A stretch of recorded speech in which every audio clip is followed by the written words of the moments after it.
Look, let's say you're socially anxious. Okay, so what happens when you're socially anxious? You go to a party, your heart's beating. Why? The party is a monster. Why? Because it's judging you. And it's judging you, it's putting you low down the dominance hierarchy, because that's what a negative judgment is. And that interferes with your sexual success. And that means that you're being harshly evaluated by nature itself. Right? So you are confronting the dragon of chaos when you go into the social situation. And so what do? You're like this, right? You hunch over, and that's low dominance. I'm no threat. It's like, well, that's not going to get you very far. You know, but that's a logical thing to do in the face of a tyrant. So I'm no threat. You know, you look at the king and you're dead. I'm no threat. I'm hunched over. And then what's happening internally? What are people thinking about me? What are people thinking about me? Am I looking stupid? Am I looking foolish? Geez, I'm awkward. I hate being here. Man, I'm sweating too much. It's all internalized, right? It's all self-focused. The eye isn't working. What do you tell people? Don't stop thinking about yourself, because you can't. It's like, don't think of a white elephant. White elephant, white elephant, white elephant. You can't tell someone to stop thinking about something because they get caught in a loop. What you do with socially anxious people is you say, look at other people. Look at them, right? Why? Because if you look at them, you can tell what they're thinking. And then unless you're terribly socialized, and some people are. Some people have no social skills, and so the reason they can't go to a party is because they don't even know how to introduce themselves. Like no one ever taught them how to behave. And so they're really good candidates for behavior therapy, because you walk them through the process of how you actually manifest the procedures that are associated with social acceptability. But most people aren't like that. They have the ability. So if they're really introverted and high in neuroticism, they can usually talk quite well to someone one-on-one. Why? Because they look at them. Well, if I look at you, it's another thing to do if you're ever speaking to a group of people. Never speak to the group of people. That doesn't exist. You talk to individuals, and then they reflect for you the entire group, because they're all entrained. So you look at one person, they broadcast to you what everyone's thinking, and you know how to talk to one person. So it's easy. So as soon as you focus on the person, not you, you push your attention outward, use your eye, you push your attention outward, and you start watching. Well, then all your automatic mechanisms kick in, and you stop being awkward. Because if we're talking and I'm looking here, I don't know what you're going to do next, and I'm going to put disjunctions into they're like bad chords in the melody of our conversation. And the reason is I'm not paying attention. So that's why the eye is the thing at the top of the pyramid. It's like the thing that enables you to win the set of all possible dominance hierarchies is the eye. Pay attention. Pay attention. That's the critical issue. That's why the Egyptians worshipped Horus. That's why Horus was the thing that rescued Osiris from the depths. It's the capacity to pay attention. What do you pay attention to most? What your right hemisphere signals as anomalous. It attracts your attention. It's like, this isn't going quite right. I'm not looking at that. Wrong.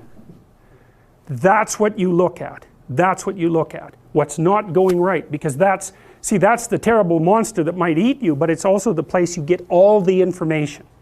So that's why it's useful to have discussions with your enemies, because they will tell you things you do not know. And that's such a great thing, because if you don't know them, well, you're not very smart, are you? You know, there may be a time when you go somewhere that's the thing you need to know. And maybe your enemy will tell you why you're such a fool, you know, and a bunch of other things that aren't true too. But even one thing that's accurate, it's like, yeah, thanks very much, man, maybe I'll do some work on that, and I won't have to carry that forward. So, and then that's part of the reason, again, why the terrible predator, it's always the terrible predator that has the gold. It's like, it's the person who delivers the message you do not want to hear. So it's rough, but it doesn't matter. Life is rough. To move forward, you know. I mean, I've dealt with lots of people who have anxiety disorders, you know. And one thing about people who have anxiety disorders is they are not mysterious to me. I understand It's no problem for me to understand why people have anxiety disorders, or why they're depressed, or why they have substance use problems.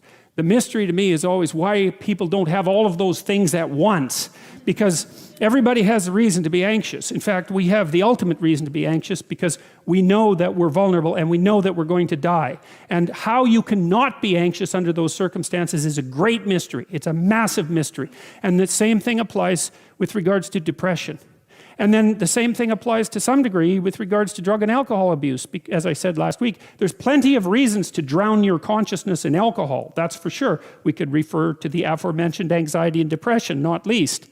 And so, and the sorts of drugs that people are prone to take are chemicals that take the affective edge off the tragedy of life. So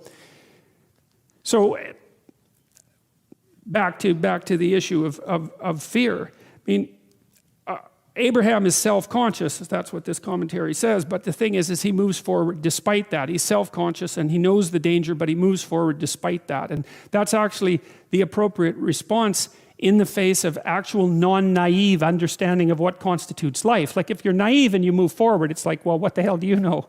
You know, there's no courage in naivety because you don't know what there is to stop you. You don't know what dangers you might apprehend, but to be aware of what it is that your problem is, so to be alert existentially, let's say, or to be fully self-conscious means that you're perfectly aware of your limitations and how you might be hurt, and then to make the decision to move forward into the unknown and the land of the stranger. Anyways, I would say that's one of the secrets to a good life. And I can say that really without fear of contradiction, I would say, because the clinical literature on this is very, very, very clear.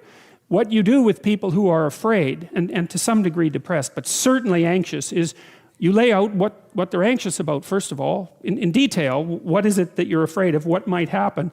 And then you decompose it into small problems, hypothetically manageable problems, and then you have the person expose themselves to the thing that they're afraid of, and what happens isn't that they get less afraid. That isn't what the clinical literature indicates exactly. What happens instead is they get braver. And that's not the same thing, right? Because if you get less afraid, it's like, well, the world isn't as dangerous as I thought it was, you know, silly me. If you get braver, that's not what happens. What happens is, yeah, the damn world's just as dangerous as I thought, or maybe it's even more dangerous than I thought, but it turns out that there's something in me that responds to taking that on as a voluntary challenge and grows and thrives as a consequence. And there's no doubt about this. Even the psychophysiological findings are quite clear. If you impose a stressor on two groups of people, and on one group the stressor is imposed involuntarily, and on the other group the stressor is picked up voluntarily, the people who pick up the stressor voluntarily use a whole different psychophysiological system to deal with it. They use the system that's associated with approach and challenge, and not the system that's associated with defensive aggression and withdrawal. And the system that is associated with challenge is much more associated with positive emotion and much less associated with negative emotion. It's also much less hard on you because the defensive posturing system, the prey animal system, man, when that thing kicks in, it's all systems are go for you, you know. The gas is pushed down to or the pedals pushed down to the metal and the brakes are on. You're using future resources that you could be storing for future time right now in the present to ready yourself for emergency. So there's nothing simple or trivial at all about the idea of being called to move forthrightly forward into the strange and the unknown.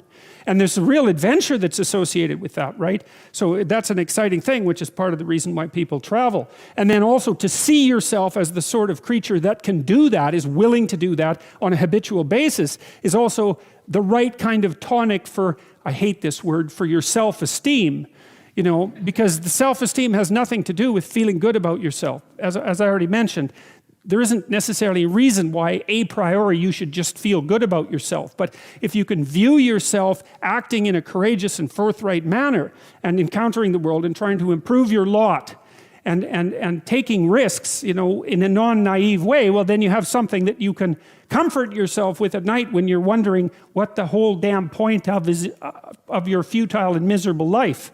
And so And that's necessary because it's often the case that you wake up at 4 in the morning, or at least sometimes the case that you wake up at 4 in the morning when things haven't been going that well and wonder just what the hell the point is of your futile and miserable life. You have to have something real to set against that. It can't be just rationalizations about how, you're a valuable person among others, even though that's true. That's not good enough.